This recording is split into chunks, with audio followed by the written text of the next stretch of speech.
Noi siamo pronti, ma è la politica che si fa attendere. Ricomincia Ring lunedì 8 settembre alle 21.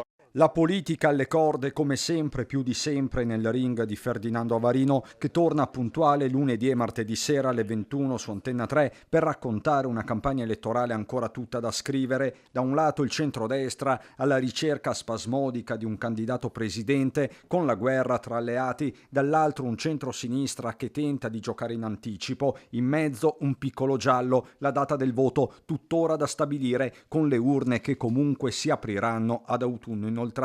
Un rebus, quello veneto, con innegabili ricadute nazionali. Il derby tra Fratelli d'Italia e Lega rischia di terremotare la maggioranza e poi ci sono le altre regioni al voto, un quadro fluido, tante le variabili. Tutto sul tavolo di Ring che torna con ancora più ospiti, collegamenti dal territorio e uno studio rinnovato. I protagonisti della scena politica regionale e nazionale sono pronti alla sfida e sarà senza esclusione di colpi. Vi aspetto a partire dall'8 settembre ogni lunedì e martedì puntuali alle 21 con Ring.